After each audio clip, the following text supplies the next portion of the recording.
I went hiking in the Appalachian Mountains. I still can't believe what I saw is real. This was truly one of the worst experiences of my life, and I have been questioning everything ever since. For some context, I'm a 6'4" male who has always enjoyed hiking in and around the Appalachian Mountains.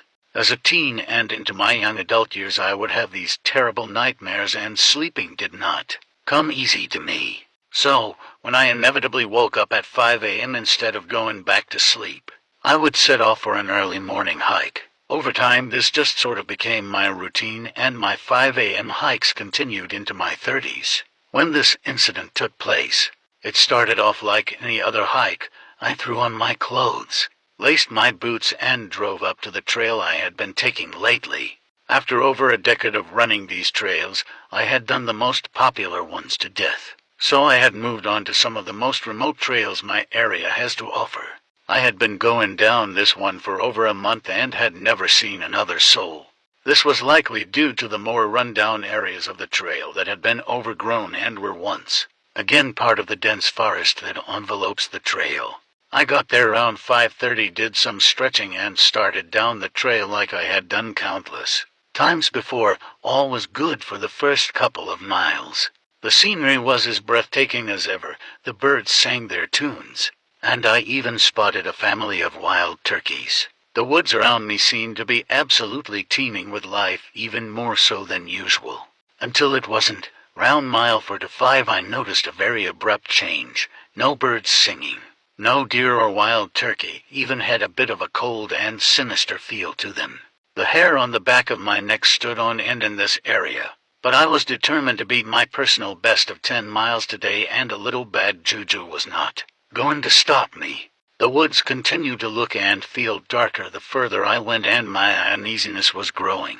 I was just about to turn around when I heard the first branch snap, then another and another.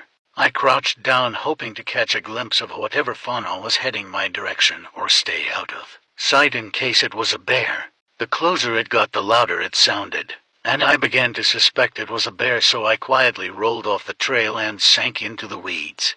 I knew it was closer now because I could hear it breathing. It sounded strange. The breathing was loud and raspy, like someone having an asthma attack.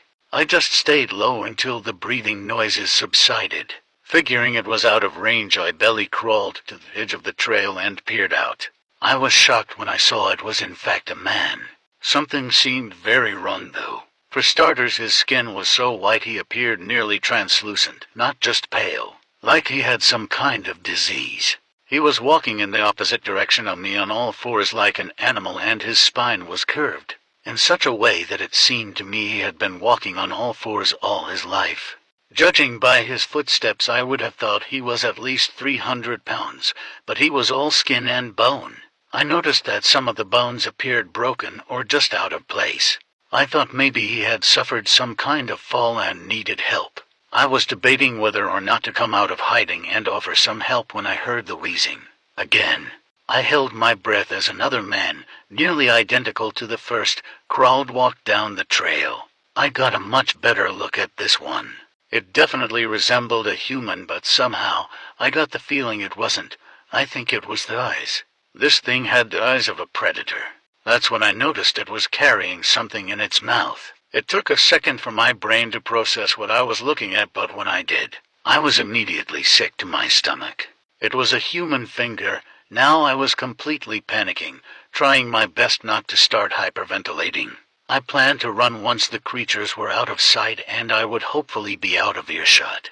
The whole ordeal took less than 10 minutes, but it felt like hours. When I could no longer see them in the distance, I waited another minute and then took off back towards the car.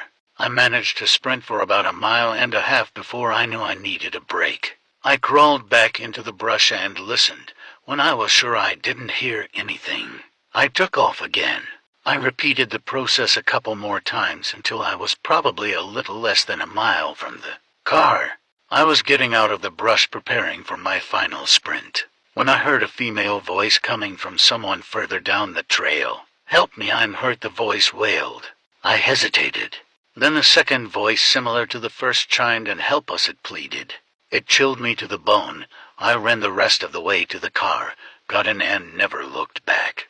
I had no idea how to handle the events that I witnessed that day. Later that week I did file a police report on what I had seen, but there was so much I felt I had to leave out in order for them to take me seriously. I don't hike anymore and probably won't for a very long time.